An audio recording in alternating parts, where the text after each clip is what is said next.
నమస్తే. శేర్లింగంపల్లి డివిజన్ వ్యాప్తంగా పలు అభివృద్ధి కార్యక్రమాలను పరిశీలిస్తూ ఉన్నారు మాజీ కార్పొరేటర్ రాగం నాగేందర్ యాదవ్. ప్రస్తుతం సందయ్య నగర్లోని కొన్ని రోడ్లను పరిశీలిస్తూ ఉన్నారు. మాట్లాడే ప్రయత్నం చేద్దాం. రాగం నాగేందర్ యాదవ్ గారు, పెద్ద ఎత్తున మీ డివిజన్ వ్యాప్తంగా అనేక కార్యక్రమాలను పరిశీలిస్తూ ఉన్నారు. ఈరోజు ఇక్కడ కార్యక్రమం ముఖ్య ఉద్దేశం ఏంటి? గత 15 రోజుల క్రితం కాలనీ సభ్యులు అసోసియేషన్ వాళ్ళు వచ్చి రిక్వెస్ట్ చేయడం జరిగింది. ఇక్కడ పార్షల్గా కొద్దిగా ఏరియాలో అంతా రోడ్ అంతా అస్తవ్యస్తంగా ఉంది, దీన్ని వేయించమని చెప్పంటారు. నేను వచ్చి చూసి ఇమ్మీడియట్గా రోడ్ వేయించడం జరిగింది. ఈ రకంగా ప్రతి ఏరియాలో కూడా ఎక్కడైతే రోడ్లు కానీ డ్రైనేజ్ కానీ ఏదున్నా కంప్లీట్ చేయడం జరుగుతూ ఉంది. ఇంకేదన్నా అరకొర ఎక్కడన్నా ఉన్నా కూడా నా దృష్టికి తీసుకొస్తే చెప్పిస్తూ ఉన్నాం. మీ ప్రత్యర్థులు ప్రతిసారి పాపిరెడ్డి కాలనీ, సందయ్య నగర్ ఈ కాలనీల గురించి మాట్లాడుతూ మీ మీద దుమ్మెత్తిపోసే ప్రయత్నం చేస్తూ ఉన్నారు. సరే, గతంలో మీరు కార్పొరేట్ అవ్వకముందు ఈ రోడ్ల పరిస్థితి ఏంటి అనేది మనందరికీ తెలిసినప్పటికీ ఆరోపణలు ఎట్లా చూస్తారు? తెలియక మిడిమిడి జ్ఞానంతో మాట్లాడితే నేనేం చెప్పలేను. ఇక వాళ్ళ విఘ్నతకు వదిలేయాలి. ఇప్పుడు అనవసరమైన మాటలు, అనవసరమైన ఇవి మాట్లాడి ఇక నేను టైం వేస్ట్ కార్యక్రమం. నిజమైన నిరుపేదలు ఉండే ఏరియా శేర్లింగంపల్లి, అందులో పాపిరెడ్డి కాలనీ, రాజీవ్ గృహకల్ప, సందయ్య నగర్, సురభి కాలనీ, మొత్తం కూడా రాజీవ్ స్వగృహ, ఇలాంటి కాలనీలు అన్నీ కూడా నిరుపేదలు నివసించేటువంటి ఏరియా. దీంట్లో నేను 10 సంవత్సరాల క్రితం ఈ ప్రాంతానికి వచ్చినప్పుడు చాలా రకాలుగా ఎన్నో ఇబ్బందులు పడుతూ ఉండ్రి. ప్రప్రథమంగా మంచినీటి వ్యవస్థ కరెక్ట్ లేకుండే, డ్రైనేజ్ వ్యవస్థ కరెక్ట్ లేకుండే. ఎందుకు మీకు ఉదాహరణ, అక్కడ నుంచి రైల్వే స్టేషన్ నుంచి ఇక్కడ దాకా మొత్తం డ్రైనేజ్ పొంగుతుండే. మనుషులు పోతుంటే, లేకపోతే సోదరీమణులు పోతుంటే వాళ్ళు ఇట్లా శారీస్ లేపుకొని పోవాల్సిన పరిస్థితి, మనం పోతుంటే మనం పాయింట్ లేపుకొని పోవాల్సిన పరిస్థితి ఉండే.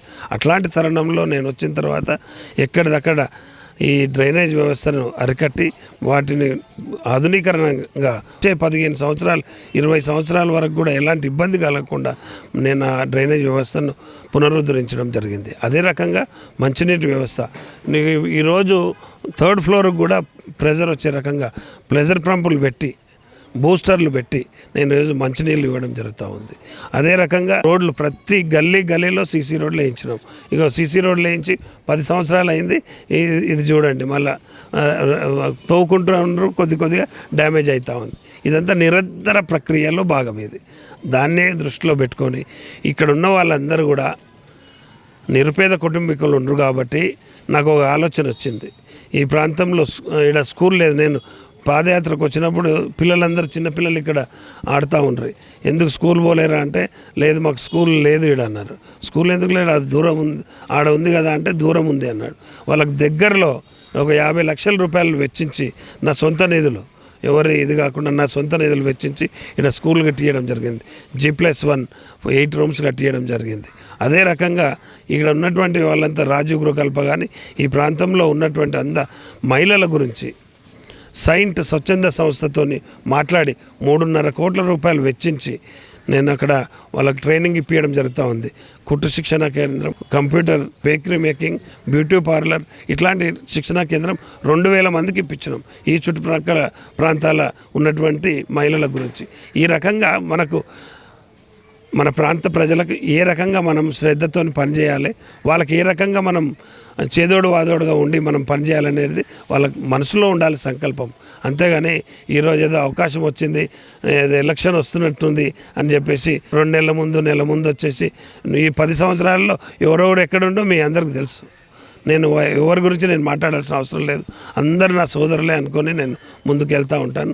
ఎవరు ఏం మాట్లాడినా ఒకరు వచ్చి ఆ చెరువు గురించి మాట్లాడతారు. చెరువు వాళ్ళ దగ్గరికి నుంచి వస్తుంది కదా, అదంతా పట్ట ల్యాండ్. అది గోపి చెరువు అంతా పట్ట ల్యాండ్. ఆడ నేను వచ్చిన తర్వాత సుందరీకరణకు బలవంతంగా నేను రోడ్ వేయించి 1.5 కిలోమీటర్న్నర నేను రోడ్ వేయించి బాండ్ అంతా కట్టించి చేసినాం. నా మీద కేసులు పెట్టిన రోజులు ఉన్నాయి. ఆ రోజు ఎవరు గుర్తురాలే. ఈ రోజు వచ్చేసి నేను ఎన్నిసార్లు తీపియలే, గుర్రపు డెక్క ఎవ్రీ 3 మంత్స్కి ఒకసారి తీపిస్తూ ఉన్నాం. ఇప్పుడు విపరీతంగా వచ్చి నేను 6 నెలలు కాలే తీపిచ్చి మళ్ళీ వచ్చింది. అయితే మిషన్ జిహెచ్ఎంసీ పరిధిలో 2-3 మిషన్లు ఉన్నాయి. ఆ మిషన్లో మన ఏరియాలో వచ్చి నెల రోజులు 15 రోజులు తీసిన తర్వాత వేరే దగ్గర తీసుకుపోతారు. దాన్ని మనం ఏం చేస్తాం చెప్పండి. అభివృద్ధి అంటే నిరంతర ప్రక్రియ, ఒక రోజులోనో ఒక సంవత్సరంలోనో అయ్యేది కాదు. మీరు కార్పొరేటర్గా 10 సంవత్సరాలు ఎంతో కొంత అభివృద్ధి చేశారు. మళ్ళీ మీరు గెలవాల్సిన అవసరం ఉంది అని చెప్పి చాలామంది చెప్తున్నారు. ఎందుకంటే కొన్ని పనులు పెండింగ్లో ఉన్నాయి. అవన్నీ మీకే క్లియర్గా తెలుసు కాబట్టి మళ్ళీ మంచి మెజారిటీతో రాగం నాగేందర్ యాదవ్ గారు గెలవబోతున్నారు. ఖచ్చితంగా. ఎందుకు గెలవం? ప్రజలతో మమేకమై పనిచేసేవాడిని, అనునిత్యం ప్రజలతో ఉండేవాడిని. సోకాల్ లీడర్లు ఏం చేస్తారు? 10 కార్లలో వస్తారు, 4 కార్లలో వస్తారు. నేను ఒక్కడనే సింగిల్గా వచ్చిన ఈడ 100 మంది జమ అవుతారు. అది నాకు ఉన్నటువంటి ప్రత్యేకత. నేను ప్రజలతో పనిచేస్తా, ప్రజలు ఏం చెప్తే అది చేస్తా, ప్రజల గురించి అనునిత్యం ఆలోచన చేసే వ్యక్తిని. నాకు వేరే వ్యాపారం లేదు, వేరే ఇది లేదు. నేను ఉన్న దాంట్లో అందరితో బాగుంటా, మంచి ఆలోచనతో ముందుకెళ్తూ ఉంటాం. నేను బడులు కట్టించిన, గుడులు కట్టించిన, ప్రజల సంక్షేమం గురించి సైంట్ లాంటి సంస్థను తీసుకొచ్చి నేను అక్కడ ప్లేస్ ఇచ్చేది ఎంత కట్టించినాం. నేను 3 కోట్లు పెట్టి మ్యారేజ్ హాల్ కట్టిస్తే కనీసం సద్వినియోగం చేసుకునే ఇది లేకుండా పోయింది. ప్రజలకు ఇంకా అవేర్నెస్ కావాలి. ఓ కమిటీ చేసినాం, మొన్న ఎమ్మెల్యే గారి సారథ్యంలో ఒక కమిటీ చేసినాం. అది రిపేర్ చేయించేసి ఆ కమిటీ వాళ్ళు స్వచ్ఛందంగా పనిచేసే రకంగా ఒక స్వచ్ఛంద సంస్థ, అసోసియేషన్ సభ్యులు ఉండేటట్టుగా చూసి ఒక కమిటీ చేసినాం. దాన్ని సద్వినియోగపరిచే రకంగా చూస్తూ ఉన్నాం. చివరిగా నిన్న మీ దృష్టికి ఒక అంశం వచ్చింది. గోపీనగర్కి సంబంధించి బీసీ బాయ్స్ హాస్టల్కి సంబంధించిన ఆ ప్రాంగణం అంతా కబ్జాకు గురవుతూ ఉంది, పిల్లలకి ఇబ్బందులు అవుతున్నాయి అని చెప్పి ఆ కాలనీలకు సంబంధించిన వాళ్ళు మీకు రిప్రజెంటేషన్ ఇచ్చారు. ఆ విషయంలో మనందరం ఆ ల్యాండ్ని కాపాడుకోవాల్సిన బాధ్యత ఉంది. నేను ఒక మాట చెప్పనా, బీసీ హాస్టల్ గురించి ప్రపోజల్ చేసింది మేము, బీసీ హాస్టల్ తీసుకొచ్చింది మేము, బీసీ హాస్టల్ కట్టించింది భిక్షపతి గారు ఉండ్రి, అప్పుడు జయపాల్ రెడ్డి గారు ఉండ్రి, ఫౌండేషన్ వేయించి చేయించినాం. దాన్ని అన్యక్రాంతం అవుతుంటే నేను ఎట్లా ఊరుకుంటాను? అక్కడ ఈద్గా ఈ ప్రార్థనా మందిరం, ఆ ప్రార్థనా మందిరంలో ఎవ్రీ రంజాన్కు బక్రీద్ టైంలో ఒక రోజు వచ్చి ముస్లిం సోదరులందరూ వచ్చి ప్రార్థన చేసుకుంటారు. దాంట్లో అంతా లాస్ట్ 8-9 ఇయర్స్ క్రితం నేనే వచ్చినప్పుడు, నేను కొత్తగా అయినప్పుడు బండలు వేయించినాం. షాబాద్ స్టోన్ వేపిస్తే ఆ షాబాద్ స్టోన్ అంతా పగిలిపోయింది.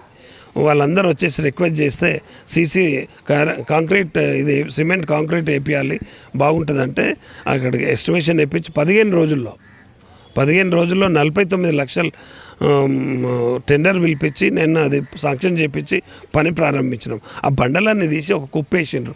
అది తీయనికే ఆ కాంట్రాక్టర్ సులువుగా ఇక్కడ నుంచి బండ్లు సీసీ కాంక్రీట్ వెహికల్స్ రానికే సులువుగా ఉంటుందని ఏదో కట్ చేసిరంట. తర్వాత నా దృష్టికి రాగానే నేను ఇమ్మీడియట్గా ఆపమని చెప్పిన, నేను అది ఇమ్మీడియట్గా వాళ్ళతోనే కట్టిమని చెప్పిన. సరే, అక్కడ సోదరులందరూ కూడా కలిసి నాకు రిప్రజెంట్ చేసిండ్రు, నేను కట్టిస్తానని చెప్పిన. నిన్న కట్టించినాం. అవన్నీ కూడా అన్యక్రాంతం అవుతుంటే ఎవడని చూస్తాడా? లీడర్ అనేటోడు అట్లా చూస్తాడా? ఎవరో దుమ్మెత్తిపోయాలనుకుంటే వాళ్ళు చాలామంది ఉంటారు. నాకు అలాంటిది లేదు. నిజంగానే అట్లా అసంటిది ఏమన్నా ఆలోచన ఉంటే, ఏదైనా భూములు అమ్ముకోవాలని ఉంటే 10 సంవత్సరాల్లో 1 గజం భూమి ఈ షేర్లింగంపల్లిలో 1 గజం భూమి నేను, నా వాళ్ళు కానీ నాకు సంబంధించిన వాళ్ళు కానీ నేను కానీ ఎవరైనా కబ్జా పెట్టినేమో చూడమని చెప్పండి. అట్లాంటిది ఎక్కడ కూడా లేదు. మరి ఎస్సీ అసోసియేషన్ సోదరులు అంబేద్కర్ భవన్ ఈ షేర్లింగంపల్లిలో లేదు. నాకు కావాలి అంటే సుమారు 35 లక్షల రూపాయలు ఖర్చు పెట్టి, నా సొంత డబ్బులు ఖర్చు పెట్టి భవనం కట్టించిన. ఏ సోకాల్ లీడర్ అన్నా కట్టించినేమో చెప్పండి అండి.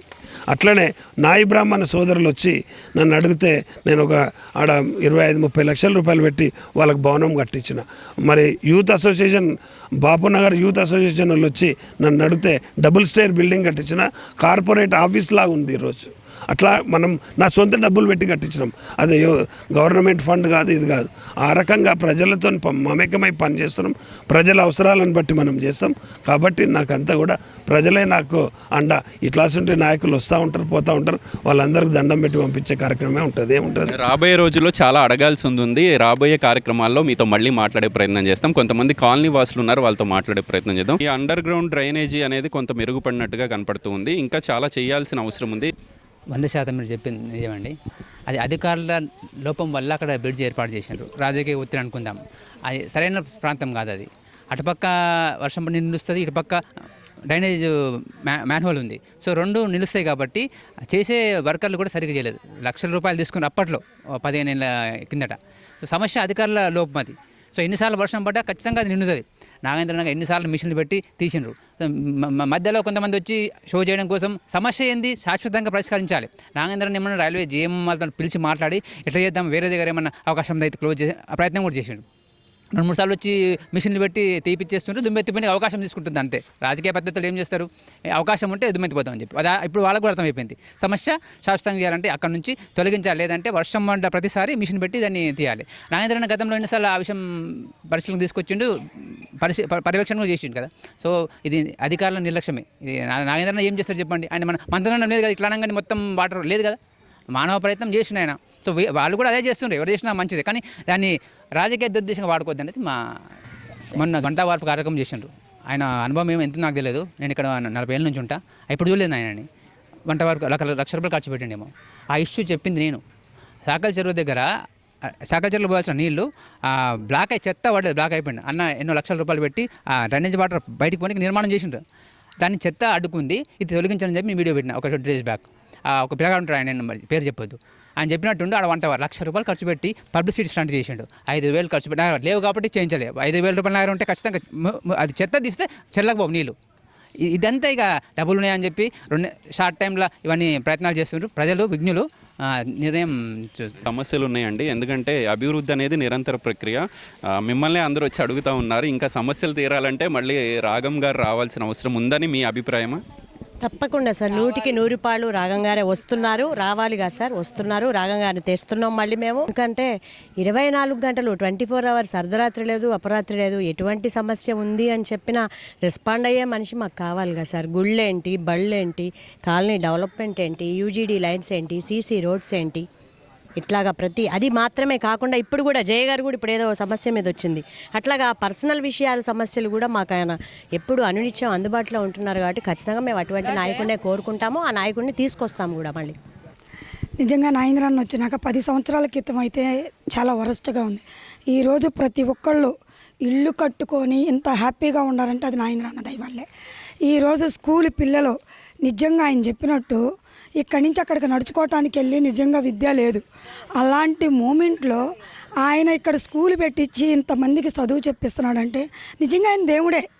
ఎవరికన్నా అవసరం అంటే ఆయన ఏం చేస్తాడో తెలీదు, కొన్ని వేల మందికి సహాయం చేసే వ్యక్తిత్వం ఇప్పటికీ చేస్తానే ఉన్నాడు, ఎప్పటికీ చెయ్యాలి. ఆయన రావాలని మనస్ఫూర్తిగా కోరుకుంటున్నాను. ఈరోజు రోడ్లైనా సరే సూపర్ సూపర్ సూపర్, 100 మంది 100 అనుకుంటారు. అన్నీ చెయ్యాలి అన్నది ఎవరి చేతుల్లో ఉండదు. ఎవరి స్థాయి ఎంతవరకు చేయగలుగుతారో అంతే చేస్తారు. ఆయన అన్నీ చేయాలంటే చేయలేడు కదా. ఏదో అన్నీ చేసి పక్కన పెట్టి ఏదో ఒక్కటి చేయలేదని పక్కకు తీసుకురావటం అనేది రాంగు. అదైతే నేను 100% చెబుతున్నా. ఈరోజు పాపిరెడ్డి కాలనీ, ఆర్జీకే, సంధ్యానగర్ హ్యాపీగా ఫీల్ అవుతున్నారంటే అది ఆయన దయ వల్లే. ఈ విషయంలో నేను ఒప్పుకుంటా. అది రాగం నాగేందర్ యాదవ్ గారు మాజీ అయినప్పటికీ ఈ గల్లీల్లో తిరుగుతూ ఉన్నారు, ఇంకా చాలా సమస్యలు ఉన్నాయి కాబట్టి వాటి పరిష్కారం దిశగా అడుగులేస్తానని చెప్తూ ఉన్నారు. మీ అభిప్రాయంలో మాజీనేమో మాకు ఎప్పుడూ కూడా నాకు 76 సంవత్సరాలు, నేను ఉన్నంత వరకు ఆయనే ఉంటారని నేను ఆ భగవంతుని కోరుకుంటున్నా.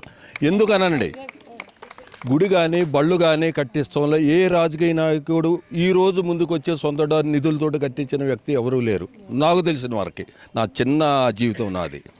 అలాగే ఆరమ్మ టౌన్షిప్ ఉంది, రాజీవ్ స్వగృహ ఆరమ్మ టౌన్షిప్ ఉంది. సారు వచ్చిన తర్వాత మేము ఎన్ని పనులు చేయించుకున్నామంటే లేఅవుట్ అప్రూవల్ ప్లాన్ లేకపోతే ఇద్దరూ కలిసి మాకు లేఅవుట్ అప్రూవల్ ప్లాన్ ఇప్పించారు. ఆక్యుపేషన్ సర్టిఫికెట్ లేకపోతే ఆక్యుపేషన్ సర్టిఫికెట్ ఇప్పించారు. 1,40,00,000 జిహెచ్ఎంసీ కట్టాల్సి ఉండే రాజీవ్ స్వగృహ వాళ్ళు. కట్టాల్సి వస్తే ఏమి చేశారో మాకు తెలియదు. కార్పొరేటర్ గారు, ఎమ్మెల్యే గారు ఆధ్వర్యంలో అవి మా చేతికి ఇచ్చారు. అది అయిపోయిన తర్వాత నీళ్లు మాకు 24 hours మంజీరా వాటర్ ఉంటాయి.